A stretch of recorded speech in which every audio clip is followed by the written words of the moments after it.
All right, kiddos, you're dismissed to go to your classes. Everyone else, if you have a Bible with you, we'll be in chapters 30 and 31 of Genesis this morning. You should be able to find a Bible under one of the seats if you don't have one, and we'd love for you to take that home with you as our gift to you if you don't own a Bible at all, so that now you have one. Have you ever found yourself in a situation where you just desperately wanted to get home? A time when, for whatever reason or for whatever combination of reasons, you're just thinking to yourself, man, I cannot wait to get home. When I was about 20 years old, I had a job that required me to travel all over the country to install cabinets inside of hospital rooms. The company that I worked for made these special cabinets that would hang on the walls of hospital rooms. They would put little computers inside of them, and then the doctors and nurses could use those to input patient information. And a handful of us young college-age guys were paid like $12 an hour to fly all over the country and install these cabinets in hospitals.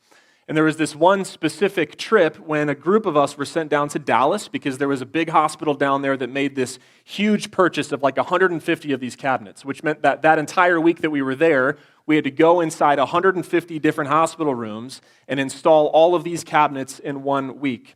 And somehow when we were going through the hospital map and kind of divvying up who was going to go where, who was going to tackle this wing or go in this room or that room to install all of these cabinets, all week long, I kept getting sent into the rooms with patients inside of them who had highly contagious airborne diseases.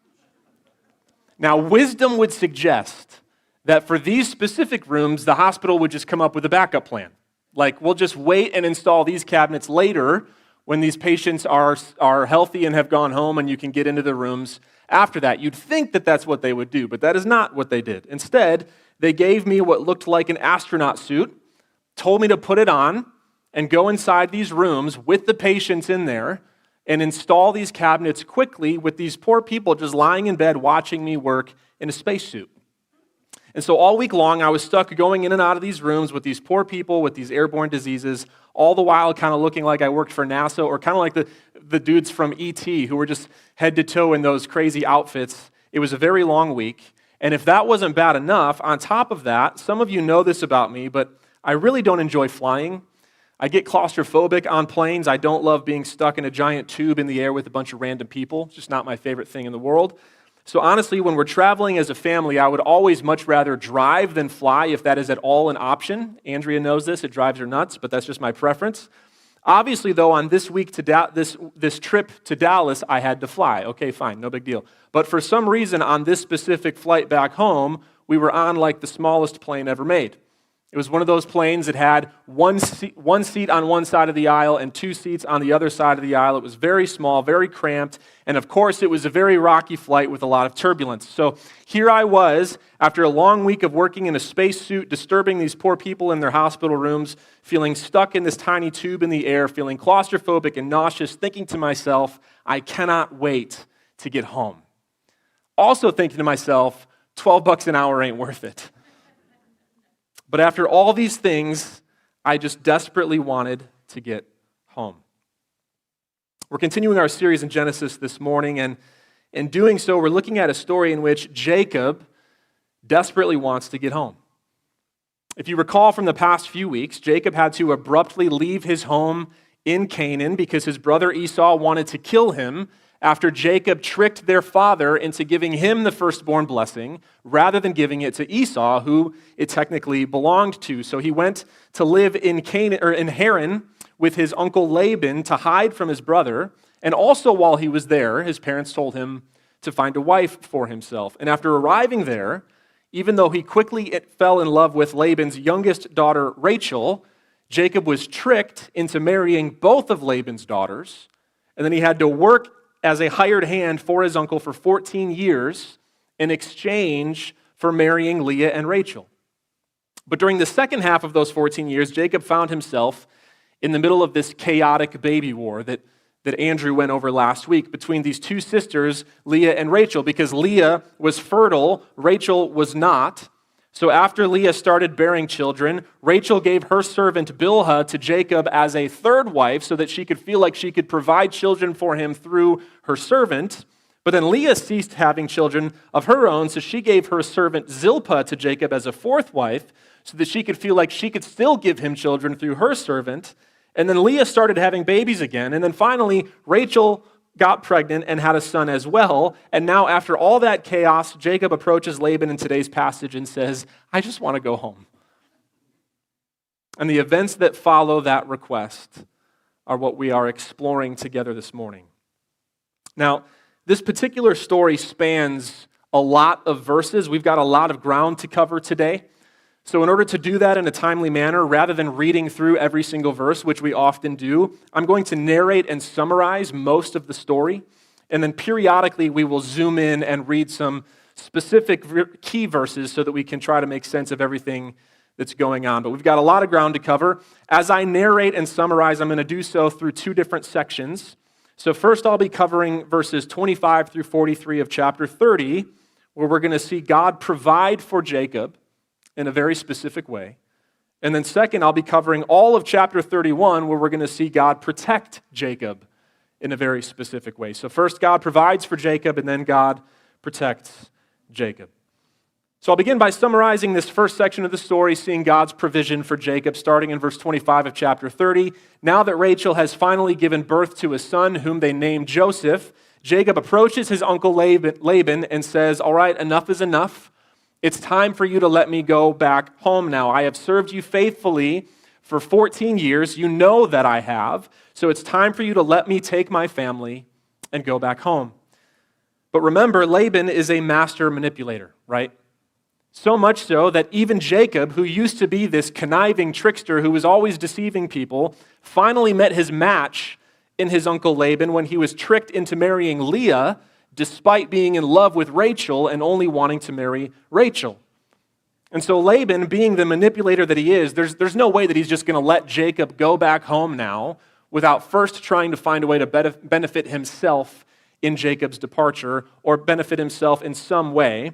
So in response to Jacob's request, Laban says, I learned by divination that the Lord has blessed me because of you.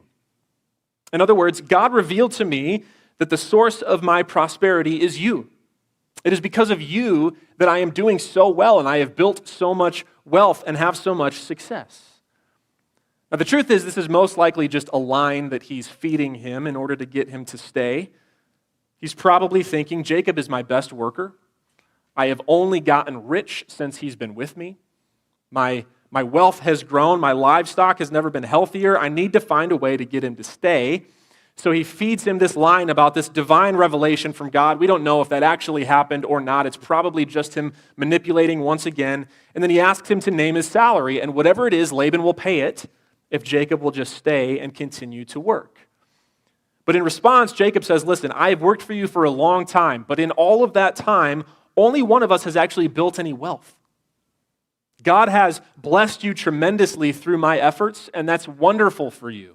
But now I have this big family, and it's time that I provide for them. I need to start thinking about them now. So if you really want to give me a payment of some kind, how about this? Instead of sending me away empty-handed, let me take a stroll through your flock of sheep and goats today, and every one of them that I find in your flock that is not a solid color, I get to keep those as payment. Those will be mine. So every sheep that's speckled or spotted or striped, every goat that's speckled or spotted or striped, I get to take them. Now, commentators point out the fact that at this time, shepherds were typically given 10 to 20% of the flock overall as payment for their work, but the percentage of sheep and goats that were striped or speckled or spotted was probably much lower than that baseline 10% because they were pretty rare. So it's possible that the speckled and spotted and striped goats and sheep really only made up like 3 to 5% of Laban's entire flock, which means that from a strictly business perspective, this seems like a terrible deal for Jacob. 14 years of labor, which made Laban extremely wealthy and successful. And when it's all said and done, Jacob just walks away with this tiny little percentage of the flock, maybe 3 to 5%, to call his own. At face value, it seems like a deal that just heavily favors Laban, and it's just kind of a ripoff for Jacob. But that, of course, makes Laban very happy. He's like, that sounds great. So he quickly agrees to the terms put forth, and he's probably thinking that Jacob is a fool for making such a bad deal for himself. But as much as the deal favored Laban, nonetheless, even with this favorable deal that he just made, he still couldn't stop himself from being shady and deceitful because this is just what he does. So as soon as the deal is done, he immediately runs over to the flock before Jacob can get there, and he removes all of the goats and sheep that would have been payment for Jacob. All of the speckled and spotted and striped ones that he can find, he removes them from the flock, and he puts them under the care of his sons, sends them away on a journey so that they can get about 3 days' distance away. Which meant that the only now remaining sheep and goats in the flock were the solid-colored ones that belonged to Laban. So as Jacob approaches the flock now, there's no payment for him. There's nothing there. The agreement that they made is now basically null and void. But instead of starting a war with his uncle over this or raising a big fuss about this, Jacob decided to practice patience because he had a different plan. Moses writes this in verses 37 to 43. Then Jacob took fresh sticks of poplar and almond and plane trees and peeled white streaks in them, exposing the white of the sticks. He set the sticks that he had peeled in front of the flocks in the troughs, that is, the watering places where the flocks came to drink. And since they bred when they came to drink, the flocks bred in front of the sticks, and so the flocks brought forth striped, speckled, and spotted. And Jacob separated the lambs and set the faces of the flocks toward the striped, and all the black in the flock of Laban. He put his own droves apart and did not put them with Laban's flock. Whenever the stronger of the flock were breeding, Jacob would lay the sticks in the troughs before the eyes of the flock, that they might breed among the sticks. But for the feebler of the flock, he would not lay them there. So the feebler would be Laban's, and the stronger Jacob's. Thus the man increased greatly and had large flocks, female servants and male servants, and camels and donkeys. Okay, so that reads like it's a very short period of time, but those 7 verses actually span 6 years. That's 6 years of time in those 7 verses. We learn in the next chapter that Jacob worked for Laban for a grand total of 20 years. 7 years for his marriage to Leah, 7 years for his marriage to Rachel, and then now another 6 years in order to get his share of Laban's flock. But in the description that we just read of what Jacob did over these last 6 years, we find it is just extremely bizarre. He takes a bunch of sticks, he peels them, marks them up so that they look speckled and striped and spotted, and then during mating season, when the flock was mating nearby the watering trough, he would lay the sticks next to the flock so that they could see them, and then somehow, by doing so, the females gave birth to speckled and striped and spotted babies, and when that happened, he would set those aside to be his share of the flock. In fact, Moses specifically says that when the stronger of the flock were mating, Jacob would do this so that the speckled and striped and spotted babies would be the offspring of the really strong sheep and goats, and he would set those aside for himself. But when the weaker ones were mating, he wouldn't do it, so that the solid-colored babies would be the offspring of the weaker of the flock, and he would set those aside to belong to Laban. And he continued this process for 6 years until he found himself with this large, strong flock in his possession. Now, let's be honest, this is weird. And you might be wondering, how in the world did this even work? In fact, I think anyone who's ever read this story closely has had to think that. Like, how did this actually work? I think there's 2 things going on here. First of all, scholars point out that there seems to be evidence that Jacob's behavior here was perhaps connected to a common superstition at the time. Kent Hughes writes that superstitious folklore allowed that a vivid sight during mating would mark the outcome of the pregnancy. In other words, there seems to have been this folk legend that whatever was within eyeshot during mating, the mating process, that would eventually somehow show up physically in the offspring. So presumably, Jacob decided to just give this a try by laying these speckled and striped and spotted sticks within eyesight while the flocks were mating so that it would show up in the offspring. Okay, fine, but it still begs the question, how did that work? Like, did this legend, this folk legend actually work? Did the superstition actually work? Is that what we're supposed to conclude upon reading this? Well, no, there's something else going on here as well, and I think Hughes gets it right when he says this, quote, Jacob's peeled sticks are similar to Rachel's mandrakes from earlier in the chapter. The mandrakes did not produce fertility, and neither did Jacob's sticks. The scriptures are explicit that God opened Rachel's womb. And it's also explicit in the next chapter that God intervened and gave the livestock to Jacob. Therefore, however it happened, God was the one who did it.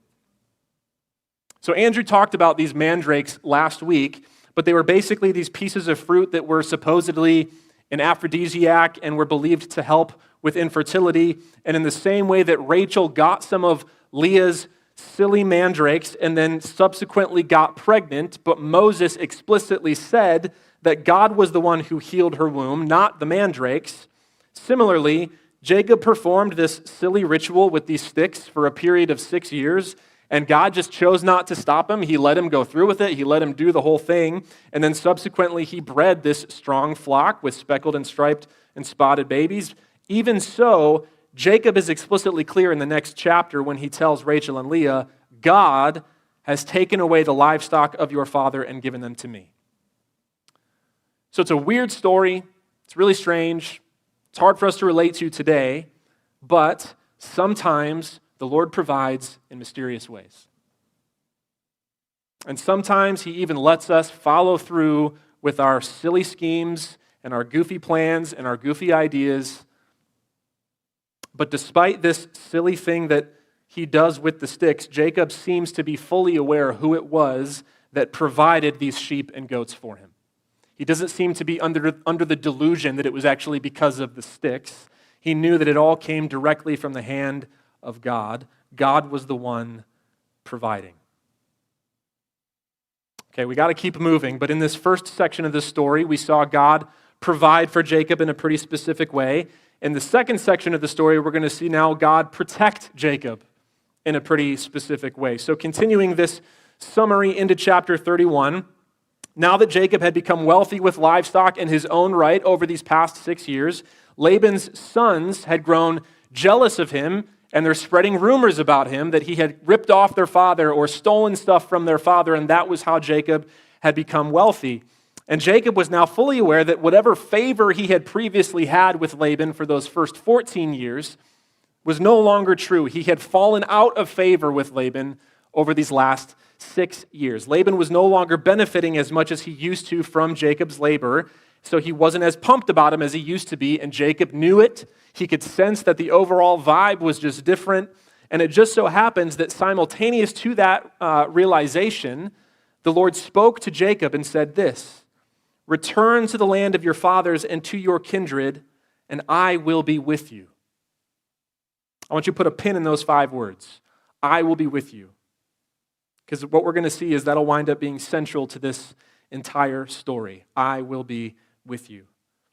But in response to this word from the Lord, Jacob meets with Rachel and Leah out in a field, and he tells them, both of you know, I have faithfully served your father. I've been nothing but loyal to him, but he keeps cheating me. He keeps trying to rip me off. In fact, over these past 6 years, he's actually changed my compensation of sheep and goats 10 different times to try to rip me off.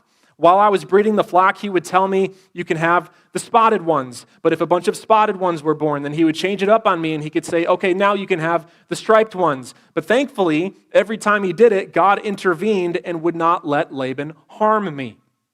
Every time he would change my compensation to striped or spotted or whatever, God would provide me with that exact kind so that my flock just continued to grow despite Laban's best efforts to rip me off.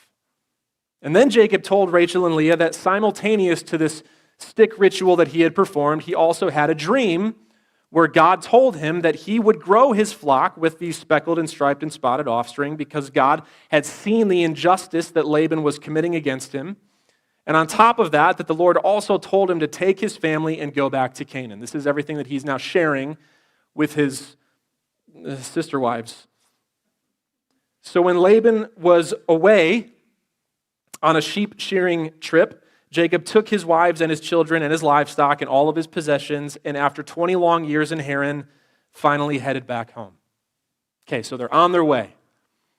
However, Rachel had done something sneaky that Jacob didn't know about. Her father Laban was not a believer in the God of Abraham and the God of Jacob. He was a pagan who worshiped Mesopotamian idols, and somewhere in his home, he possessed what Moses calls household gods. Now, we don't know for sure exactly what they were, but most likely these were small images, small figures.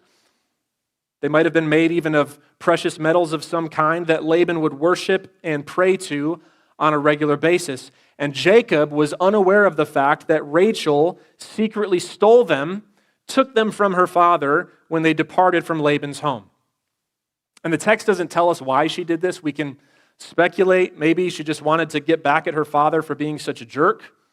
It's also possible she had not yet fully embraced Jacob's God, and so maybe she was still worshiping the same idols that Laban was worshiping. Moses doesn't specify her motivations, but nevertheless, when Laban finds out that they fled and that his household gods are missing, he furiously gathers his crew together and chases after them.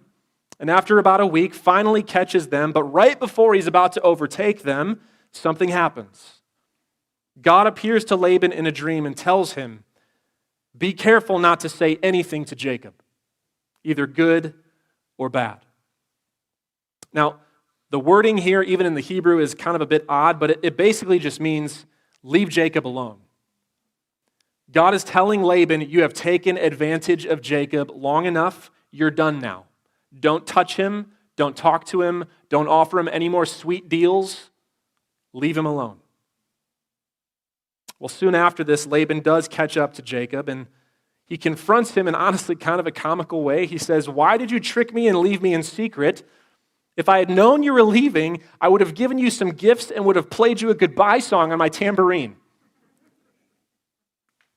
He also says, "You didn't let me say goodbye to my daughters. You have acted foolishly, and honestly, man, if it wasn't for God, your God, stopping me and telling me in a dream not to hurt you, you would be begging for mercy right now. And also, why'd you steal my household gods? What's your problem?" To all of this, Jacob says, "Well, I left in secret because I didn't want you to try to stop me by force. I wanted to avoid a fight and a war. But as far as your household gods are concerned, I have no idea what you're talking about. I did not touch them. In fact, feel free. Search our entire camp. And if you find them in somebody's bag, that person will be put to death. I don't know what you're talking about." He has no idea that Rachel took them. So Laban starts this search throughout the entire camp for all of his idols. He goes into Jacob's tent, and then Leah's tent, and then the servants' tents, Bilhah and Zilpah, doesn't find them anywhere. Finally, he goes into Rachel's tent, but in order to make sure that he doesn't find them, she does something very resourceful. She hides them in a saddle, sits on it, and tells her dad she can't stand up because, quote, "the way of women is upon me." Nice to see you, Dad, but I'm not going to stand up to greet you because my monthly visitor has arrived. And clearly Laban wants nothing to do with that because he's like, okay, and he moves on. He searches everywhere except for that saddle that Rachel is sitting on, and he never finds the idols. And due to the fact that Jacob has no idea that Rachel took them, he thinks all of this is a farce. So this little search that Laban is doing is very upsetting to him, and in that moment, 20 years of pent-up anger and frustration with his uncle finally come out. Moses writes this in verses 36 through 42. "Then Jacob became angry and berated Laban. Jacob said to Laban, 'What is my offense?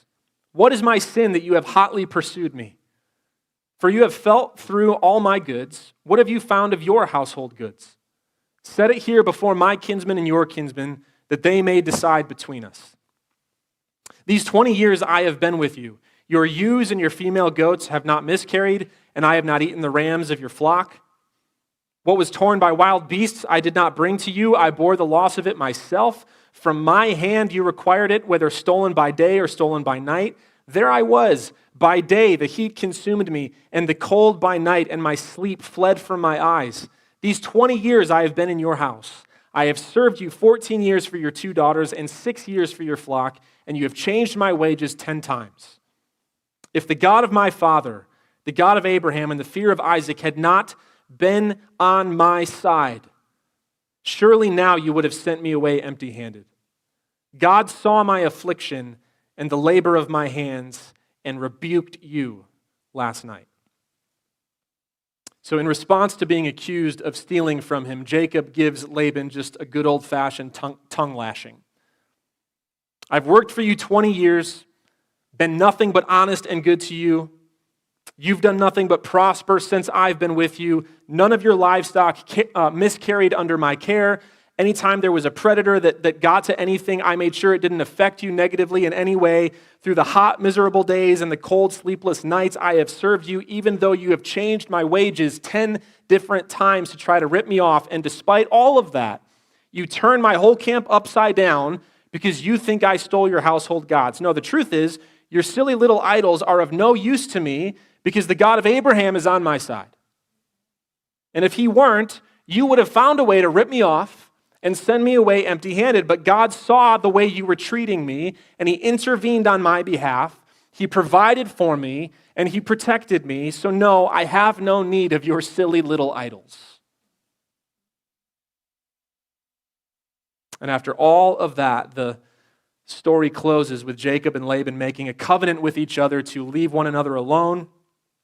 They gather together a pile of stones to set up a boundary marker, and they both swear to never pass that boundary to do harm to each other, and then they break bread together, and the next morning Laban kisses his daughters and his grandchildren and turns around and heads back home to Haran.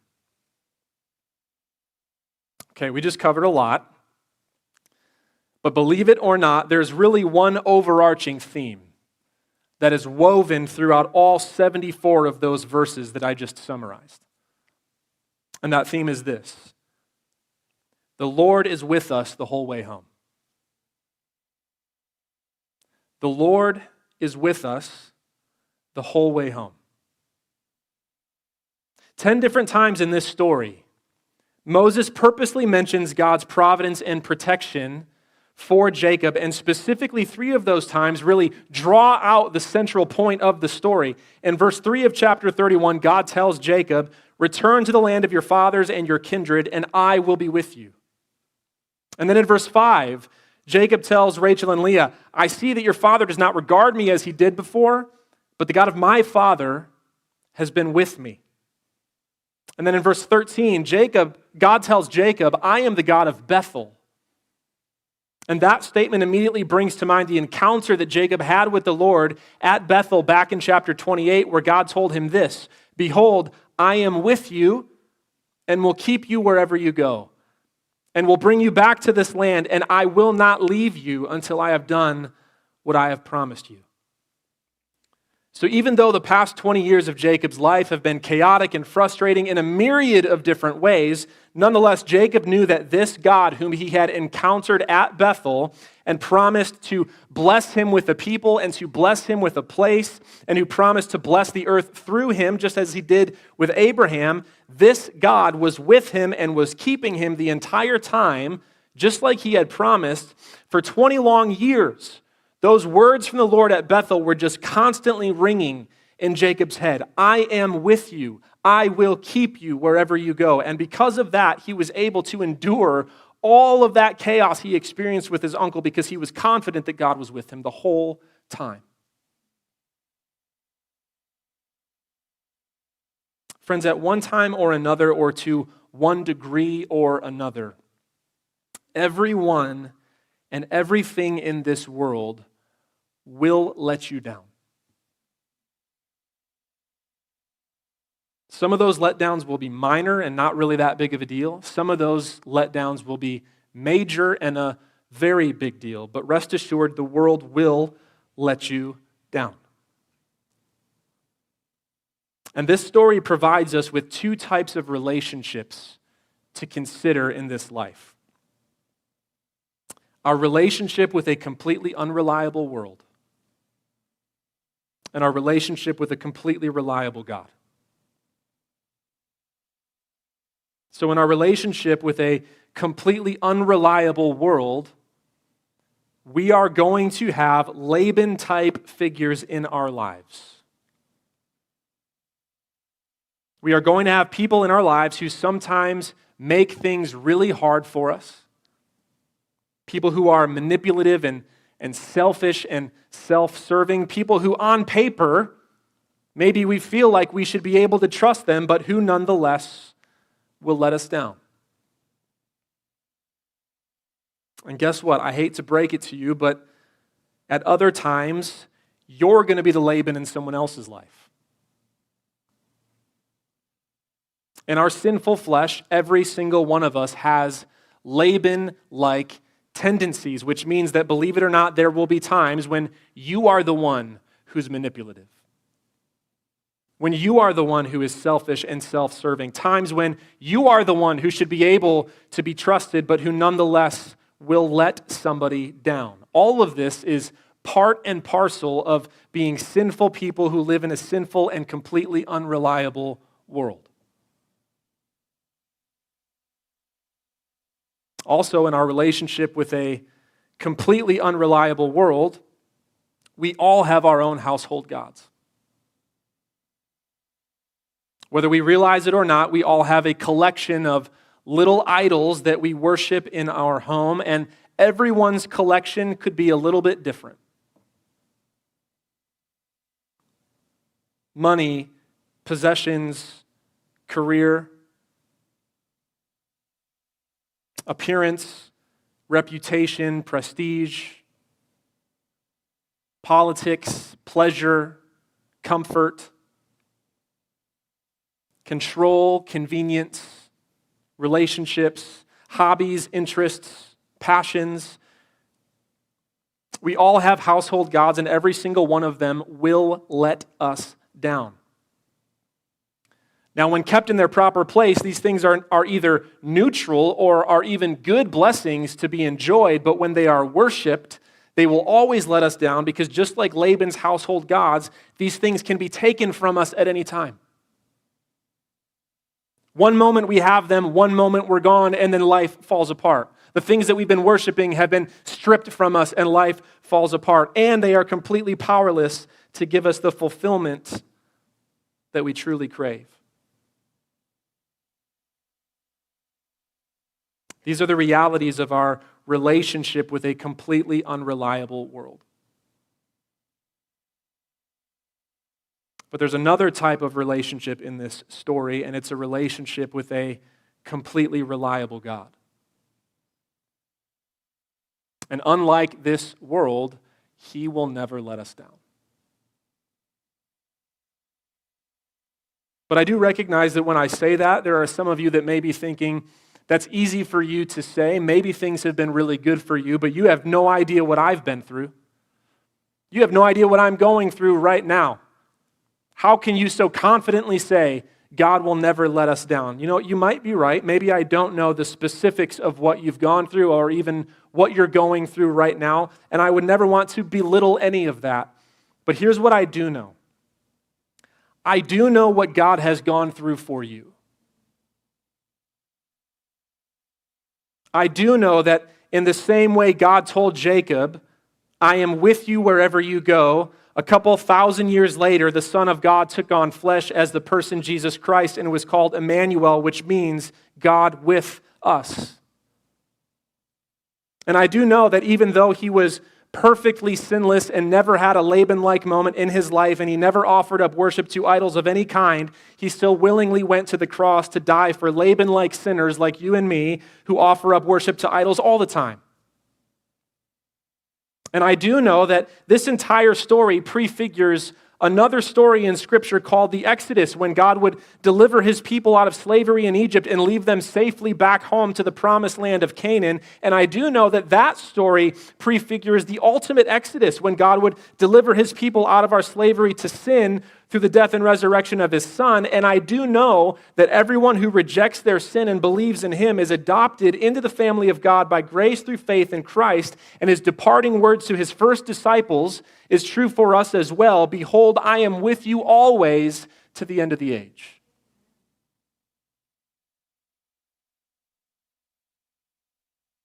Church, the reason this completely unreliable world will let us down is because the current state of this world is not our true home. If you're a follower of Jesus, then here is what the Apostle Peter says about your true home in 2 Peter 2:13. According to his promise, we are waiting for new heavens and a new earth in which righteousness dwells. And toward the end of his life, the Apostle John was even given a vision from God of this new creation. And he wrote down what he saw in Revelation 21, saying this: "Then I saw a new heaven and a new earth, for the first heaven and the first earth had passed away, and the sea was no more. And I saw the holy city, New Jerusalem, coming down out of heaven from God, prepared as a bride adorned for her husband. And I heard a loud voice from the throne saying, 'Behold, the dwelling place of God is with man. He will dwell with them, and they will be his people, and God himself will be with them as their God. And he will wipe away every tear from their eyes, and death shall be no more. Neither shall there be mourning, nor crying, nor pain anymore, for the former things have passed away.' And he who is seated on the throne said, 'Behold, I am making all things new.'" That is our true home, fam. A new creation in the perfect presence of God that will never, ever let us down.